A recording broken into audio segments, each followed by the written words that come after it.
The night of silence. The corridor was dark except for the silver line of moonlight crawling across the marble floor.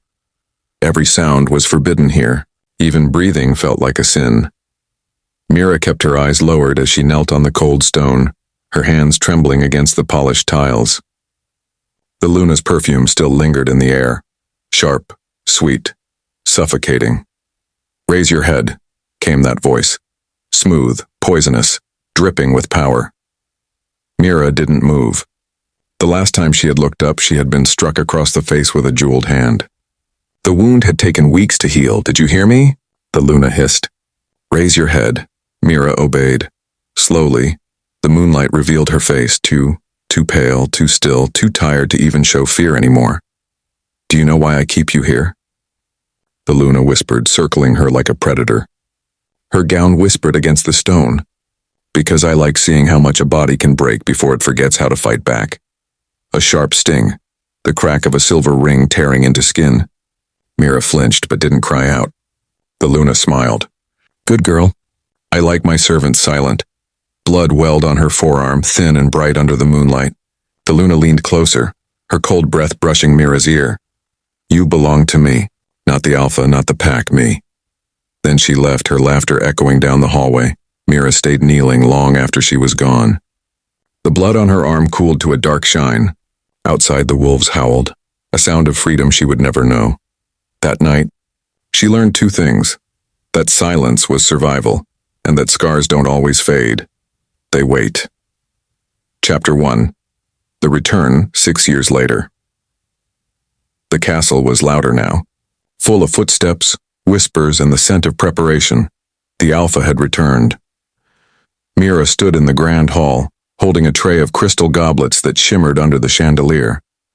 Her uniform was plain, her hair braided tightly back, her expression a mask of quiet obedience.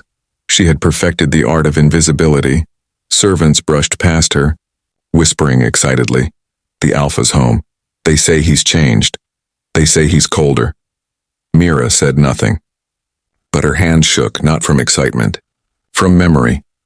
The last time she had seen him, she'd been just another shadow behind the Luna's throne, invisible and unworthy of a glance. He'd been magnificent, dark-haired, tall, his power filling every space he entered. His eyes had never met hers. Now as the great doors opened and he stepped into the hall, Mira felt the air change. Alpha Kale. He moved like a storm wrapped in flesh, calm on the surface, chaos underneath. His dark eyes swept across the room, unreadable, searching for something, or someone. The Luna wasn't with him. Whispers rippled through the hall like wind through grass. "Where is she? Still ill, perhaps?" "No, they say she stayed behind." Mira's heart skipped once. Then again. She bent her head quickly and stepped aside as he passed. The scent of pine and smoke followed him.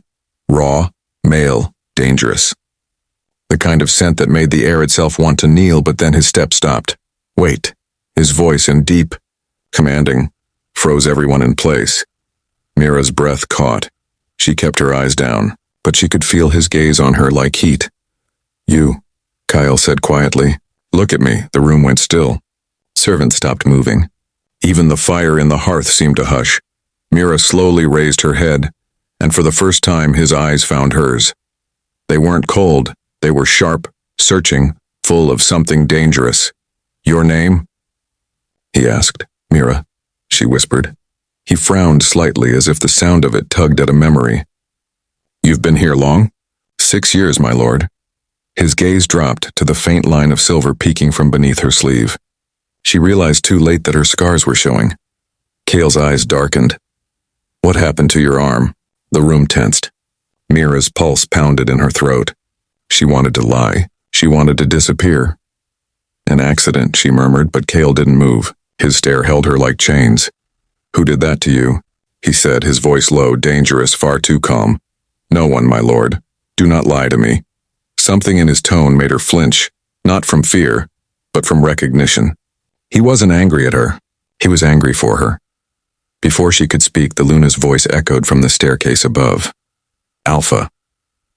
The hall shifted like a body inhaling. Mira froze. That voice, still honey, still venom. The Luna descended gracefully, her gown white as frost, her smile perfectly rehearsed. "You're early," she said, eyes glittering. "I would have greeted you properly." Cale didn't answer. He was still looking at Mira. The Luna's smile faltered for half a second, enough to reveal the crack beneath her perfect mask. She followed his gaze, saw Mira, and something sharp and cold flickered in her expression. "Oh," she said softly. "You're still here." Mira bowed her head. "My lady." The Luna's tone turned sweet again. "Such loyalty. 6 years of service. I do hope she hasn't been any trouble, Alpha." Cale's jaw tightened. "None at all," he said quietly. But the look he gave the Luna could have frozen fire. Later, as the feast began and the music drowned the whispers, Mira slipped through the servants' passageways like a ghost. Her heart hadn't stopped racing since he'd looked at her. For 6 years she had been invisible. Tonight, the Alpha had seen her, and he had seen the scars the Luna left behind. She didn't know yet that his questions would wake the monsters both of them had tried to bury. Chapter 2. Echoes of Obedience. The morning after the Alpha's return, the castle was restless. The servants whispered that the Alpha had been awake all night, walking the corridors like a man haunted. They said he hadn't touched the Luna's hand once during dinner. Mira tried not to listen. She moved through the kitchen quietly, carrying a basket of freshly washed linens. Her mind should have been blank. It always was. But something had changed. He had looked at her. He had seen her. That single moment had undone 6 years of silence. "Mira," said old Greta the headmaid, breaking her thoughts. "Take these to the north wing. The Alpha asked for fresh sheets himself." Mira froze. "The Alpha?" "Yes. Don't dawdle. He's inspecting the quarters personally. Must be some royal habit." Mira swallowed hard. "Yes, Greta." The walk to the north wing felt longer than it should. Every step echoed against the empty halls. The castle seemed larger now, hungrier, listening. When she reached the Alpha's chambers, she hesitated at the door. "Come in," his voice said from within. Low, rough, like velvet dragged over stone. She stepped inside. The room was vast, a wall of tall windows letting in pale light. Maps spread across a long oak table, the scent of pine smoke thick in the air. Cale stood near the hearth, his back to her, shirt half undone, muscles moving beneath scarred skin as he poured himself a drink. Her throat went dry. She looked away immediately. "Your arm," he said without turning. "Does it still hurt?" Mira blinked. "No, my lord." "I wasn't asking for formality." He turned then, slowly, and met her eyes. There was something dark beneath his calm, something that made her want to step back but couldn't. "I've seen wounds like that," he said. "Silver leaves a mark that never fades." Her breath caught. He knew. "It was years ago," she whispered. "I serve the Luna. That is my place." Cale's jaw flexed. "And who decided that?" Mira didn't answer. The truth wasn't safe. Not in words. He stepped closer and she could feel the air shift between them, charged, forbidden. 6 years, he said quietly. "You've been here that long, and I never saw you." "You weren't meant to," she murmured. He tilted his head, studying her as though searching for a memory buried deep. "You remind me of someone I should have protected." Her chest tightened. She bowed quickly. "If that's all, my lord." "Stay," he said. The word was a command, one her body obeyed before her mind could protest. He walked around her, the faint brush of his presence like static against her skin. "Tell me something, Mira. When you serve the Luna, what do you see?" She hesitated. "Grace, power, and cruelty?" Mira's voice cracked just slightly. "Sometimes." He exhaled slowly, as if confirming something he'd already suspected. "Then you've seen what others choose to ignore." Silence filled the space between them. Outside, the snow began to fall, slow and soundless against the glass. Cale's tone softened. "If she ever—" The door burst open. "My lord." A guard bowed low, glancing nervously at Mira. The Luna requests your presence urgently. Kyle's expression hardened again. Tell her I'm coming. As the guard left, Kyle looked back at Mira, his voice low and steady. You will not be alone with her again. Do you understand? Mira's pulse faltered. That is not your choice, my lord. I belong to her. His gaze darkened. Not anymore. Chapter 3. The Luna's shadow. The Luna's chambers were warm, perfumed, and filled with the illusion of beauty. White roses, silk drapes, gilded mirrors. But beneath the scent of roses there was always something metallic, like blood left too long on silver. Luna Seraphine sat before her mirror, brushing her pale hair with long, deliberate strokes. Her reflection smiled, but the eyes watching herself were cold. So, she said softly when Kale entered, you've found yourself a new curiosity. Kyle stopped just inside the doorway. You mean the servant? Seraphine laughed lightly. She has a name, doesn't she? Mira. He didn't answer. The Luna turned to face him, smile sharp as glass. You should be careful, husband.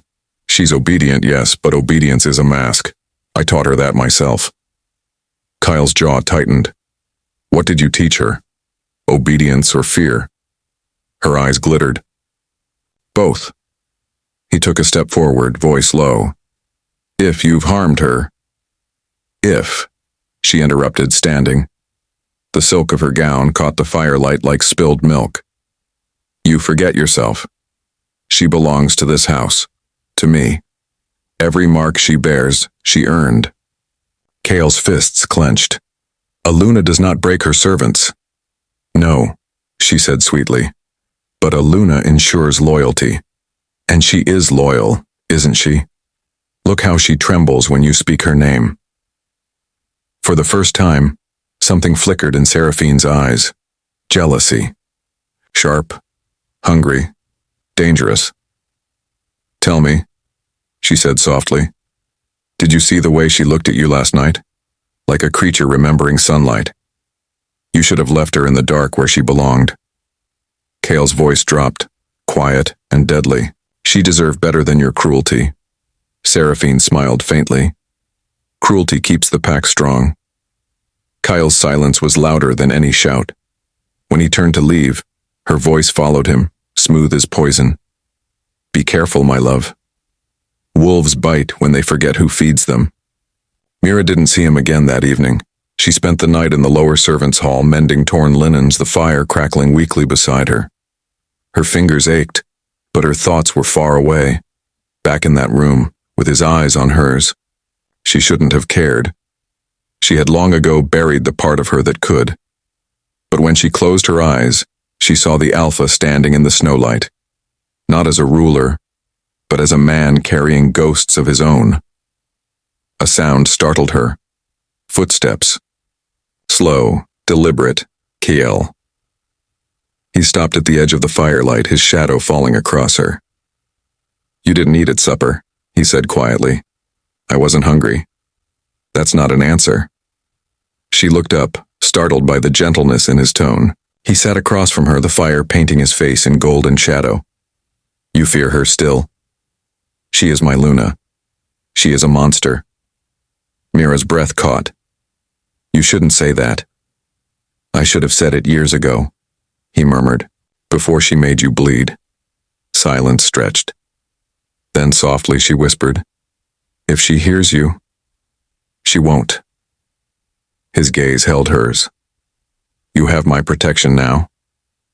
Those words shouldn't have meant anything, but to someone who had known nothing but silence, they were dangerous, because they made her heart remember what hope felt like. Still, she shook her head. You can't protect me from her. Kyle leaned closer. Watch me. For a heartbeat, the world narrowed to the sound of their breathing and the crackle of fire. Something fragile and forbidden passed between them. Then the door creaked. Mira stood quickly, the spell broken. Greta's voice came from the hall. Mira, the Luna requests your presence. Kyle's expression turned dark, thunderous. Mira bowed her head. I'll be careful, she whispered, though her voice trembled. Kyle rose slowly, his tone low and final. If she touches you again, Luna or not, I'll end her. Mira froze. The firelight caught his eyes, and for the first time, she saw what the legend said was true. The Alpha wasn't just a man, he was the storm that even gods feared to wake. 6 years of silence, 6 years of scars hidden beneath sleeves and obedience, but one look from the Alpha shattered all of it. Now, as the moon rises red over the castle, secrets stir beneath the silk and silver. The Luna smiles like a queen. The Alpha burns like a storm, and the servant he was never meant to see has become the one thing he can't ignore. Chapter 4. The Blood Moon Banquet. The castle was drenched in light, candles, chandeliers, torches, and every flame flickered, as if the night itself were holding its breath. It was the night of the Blood Moon Banquet, when every pack lord and noble wolf gathered to celebrate their Alpha's return. Mira moved quietly among the guests, her hands steady, her eyes lowered. Her gown was plain gray, a servant's uniform, but the moonlight made her skin glow like frost. The Luna watched her. Always. From her throne at the head of the grand table, Seraphine smiled at everyone, but her eyes followed Mira's every movement like a hawk's. Kale noticed. He'd been silent all night, his power coiled beneath his calm. He had greeted his guests, nodded through their toasts, but his gaze kept finding the same figure moving at the edge of the hall. The girl with quiet eyes and scars hidden beneath lace cuffs.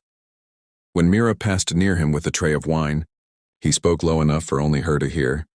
You shouldn't be serving tonight. She kept her gaze down. It's my duty, my lord, his tone darkened. It's her command. She didn't answer, just moved past him, the faint scent of lavender and ash lingering in her wake. Across the hall, the Luna rose. The crowd hushed. Tonight, she said, her voice sweet and cutting, we honor our Alpha's strength and the loyalty of those who serve him. Her gaze slid toward Mira. Some of us serve in silence. Some forget their place. The crowd murmured politely, unaware of the venom beneath the words. Kale's jaw clenched. When the musicians began to play again, he rose from his seat and crossed the hall. Every eye followed him. He stopped beside Mira and said quietly but clearly, "Dance with me." The music faltered. Conversations died. Mira froze. My lord, I can't. That's an order. The Luna's expression cracked for just a heartbeat, rage hidden behind her perfect smile. Kale extended his hand. Reluctantly, trembling, Mira placed hers in his. The moment his skin touched hers, the world shifted. The crowd blurred. The music returned, low and haunting. Kale moved with a controlled grace that drew every gaze, but his focus never left her. You shouldn't draw her anger, Mira whispered. She already hates me, he murmured back. Let her have a reason. Her eyes met his then, briefly, dangerously. There was something in them he hadn't expected. Not fear, but defiance. For the first time he saw the woman behind the servant. When the song ended, silence rippled through the room. The Luna's hands tightened on the edge of the table until her knuckles turned white. Kale leaned close to Mira, his breath brushing her ear. Meet me in the West Garden after midnight. Then he walked away, leaving whispers and jealousy swirling behind him like smoke. That night, the moon burned crimson above the castle. Mira slipped into the garden, her heart pounding. The air smelled of pine and frost. Statues watched silently as she waited among the roses. When Kyle appeared, his expression was unreadable, half shadow, half man. You shouldn't have come, she said. You knew I would. He stopped a step away from her. You're afraid of her. But there's something else. What are you not telling me, Mira? Her eyes flickered to the ground. You wouldn't believe me. Try me. The silence stretched between them, heavy with everything unsaid. Then she spoke, voice trembling. She made me bleed with silver. Not once, not twice. Every month when the moon rose red. She said it kept me obedient, kept me from turning. Kyle's breath caught. Turning? Mira looked up then, and for the first time the truth burned in her eyes like light breaking through cracks. She knew what I was, before even I did.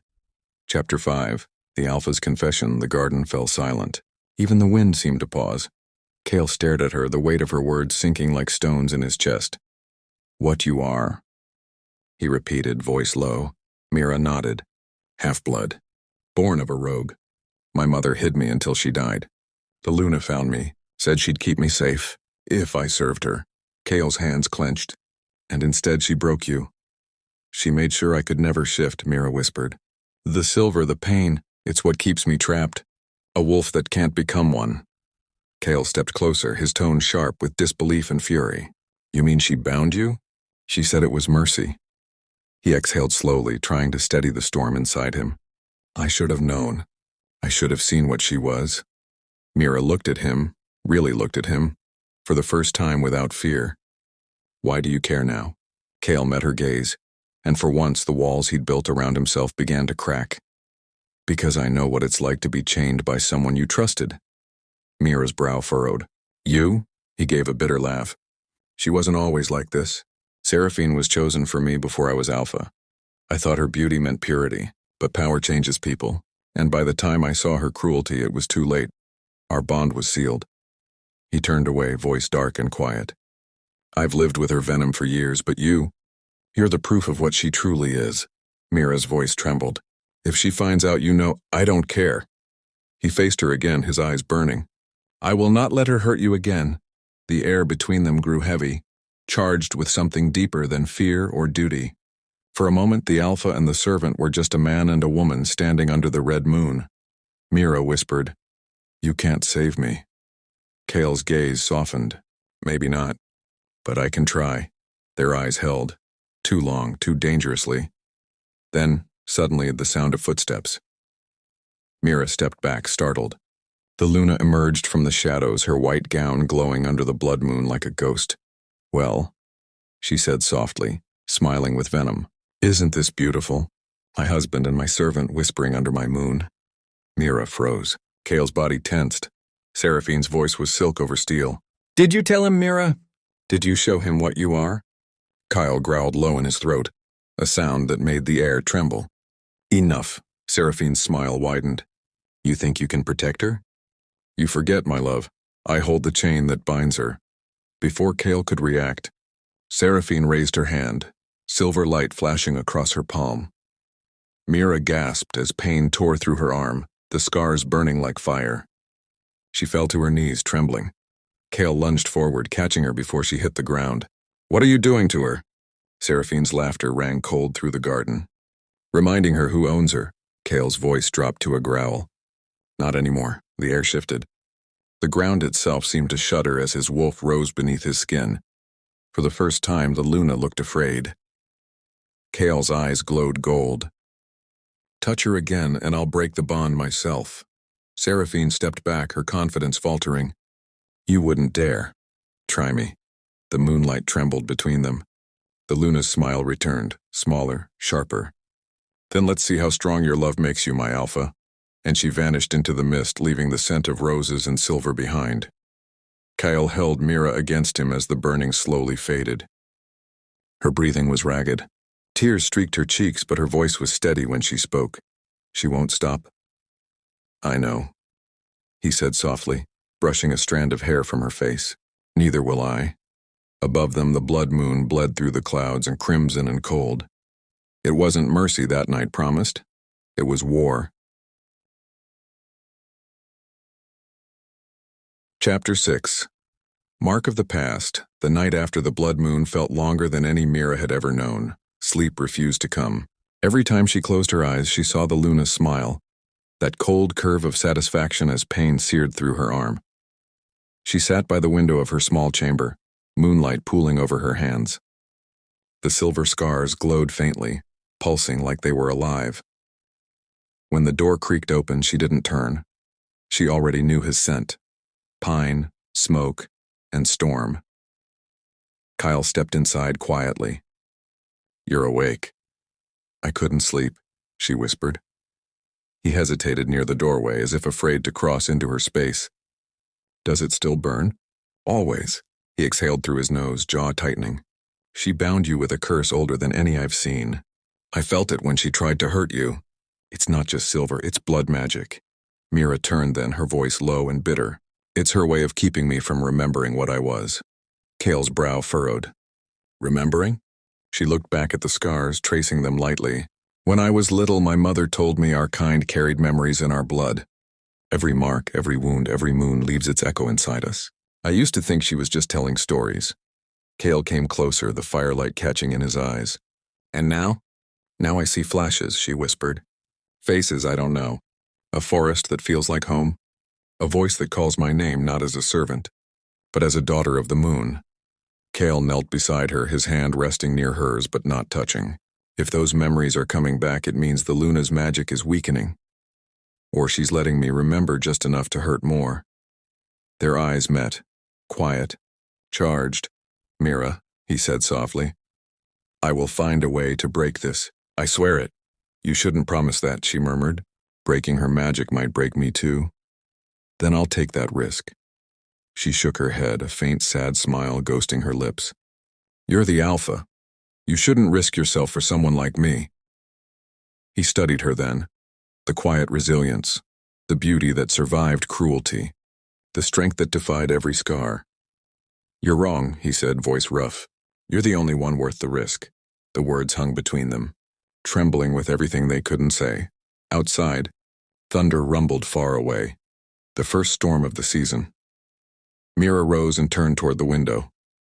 She'll sense your defiance. She always does. Let her, Cale said, rising too. She's ruled with fear long enough. He hesitated, then reached out and brushed his fingers lightly over her arm. Her breath caught. The touch didn't hurt. For the first time in years, it soothed. The burning beneath her skin quieted, as if her scars recognized him. What are you doing? She whispered. I think the bond she made to control you is reacting to mine, he said softly. Alpha blood counters Luna's blood. Your curse is tied to me now. Mira looked up at him, eyes wide and full of something fragile.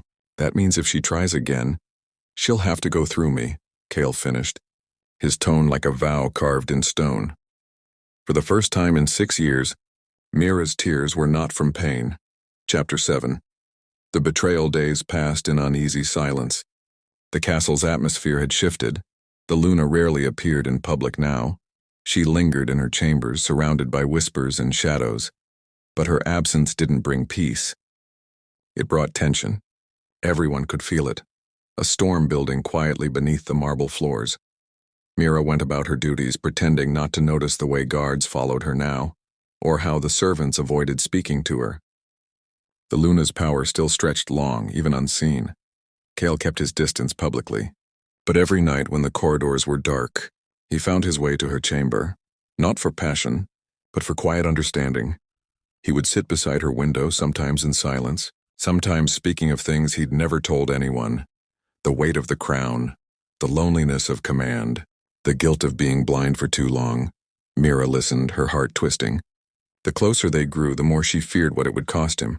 One night he came with a strange stillness in his eyes.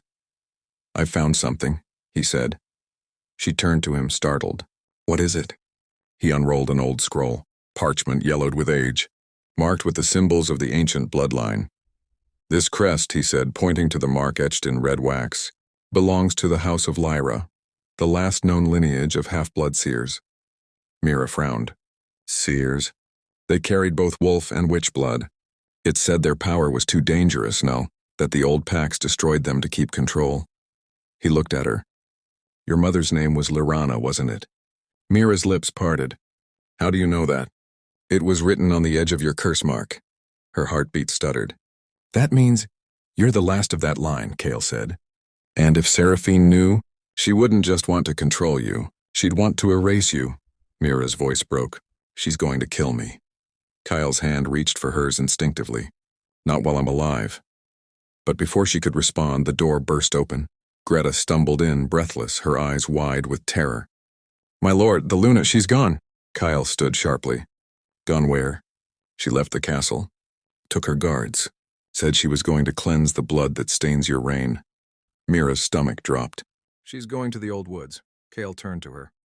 Why there? That's where I was born. Realization hit him like lightning.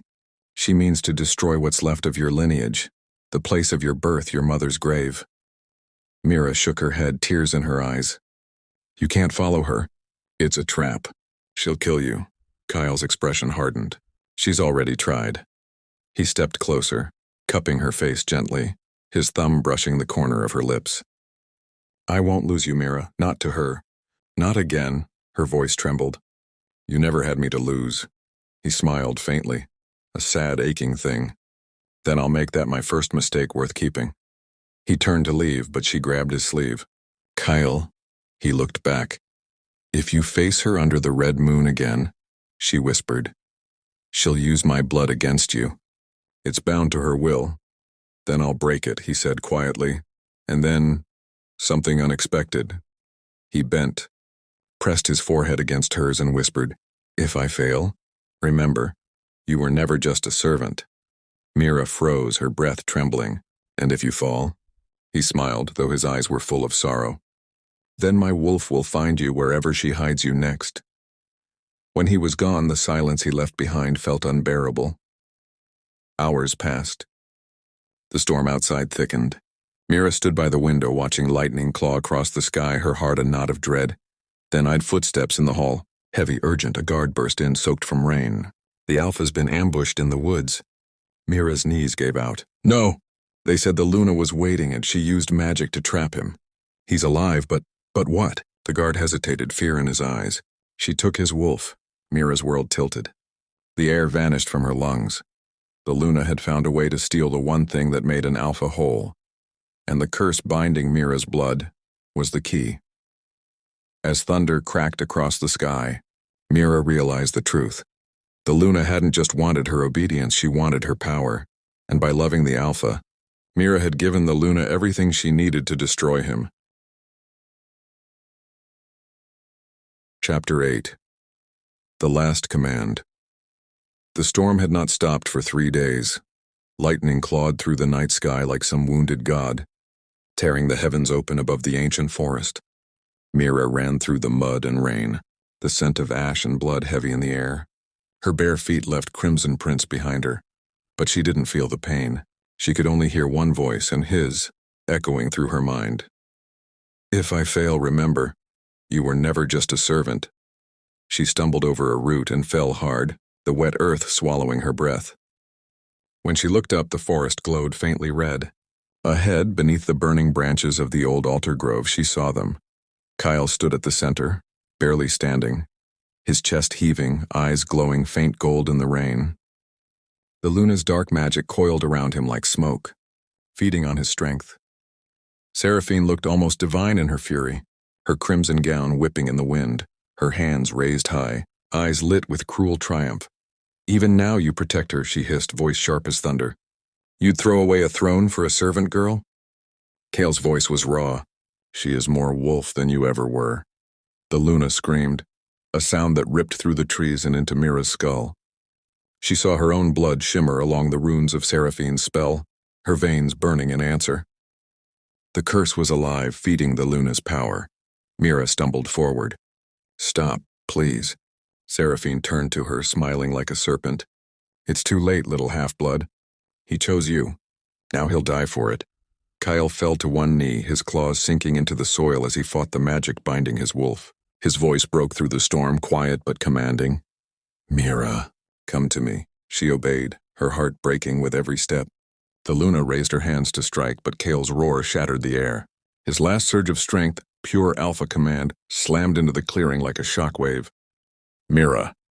The magic binding her flared, and then cracked. The scars along her arms blazed silver, brighter than the lightning above. Her blood sang, ancient, wild, unstoppable. She fell to her knees beside him, grabbing his hand. You can't fight her alone. Kale's eyes softened, rain running down his face like tears. I won't have to. He pulled her close, his voice trembling against her hair. You carry her curse, but I carry her power. There's only one way to end it. Realization struck her like a blade. No, Kyle. He pressed his forehead to hers, breathing her in one last time. When the moon rises, she'll try to take my soul through yours. I'll command it otherwise, her voice broke. Please, don't you dare, he smiled, faint and sad.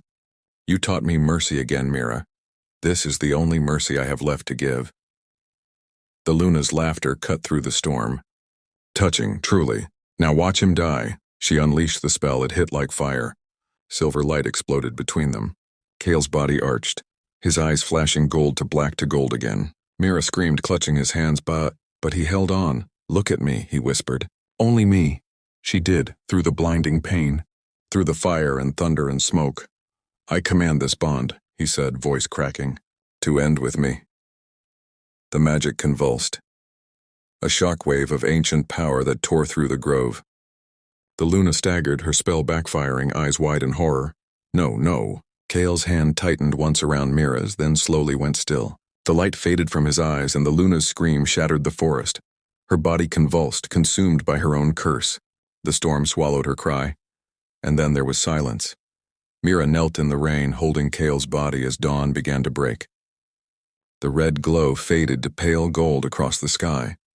She pressed her lips to his brow, whispering, "You promised your wolf would find me." A faint breeze passed through the trees, soft, warm, and for a heartbeat. She thought she heard it, a low, distant howl, fading into the sunrise. Epilogue. After the moon, the forest healed slowly. Months passed, and the storm no longer came. The pack whispered of a new Luna who ruled with quiet strength, a girl with scars that glowed silver beneath moonlight, whose voice the wolves obeyed not out of fear, but love. Mira still visited the grove every dawn. The altar was covered in wildflowers now, the air thick with morning mist. She would kneel there, her hand brushing over the carved stone where his name was etched. Sometimes, when the wind moved just right, the wolves howled in the distance, and she could almost feel him there watching. "If I fail," he had said, "remember, you were never just a servant." Mira smiled faintly through her tears. "I remember," she whispered. "And I never will be again." The first light of dawn touched the stone, turning the engraved name gold. Kyle Arden, the alpha who chose love. The forest was silent for a long moment, and then, from somewhere deep within, a single wolf's howl rose to greet the new moon. It sounded like home.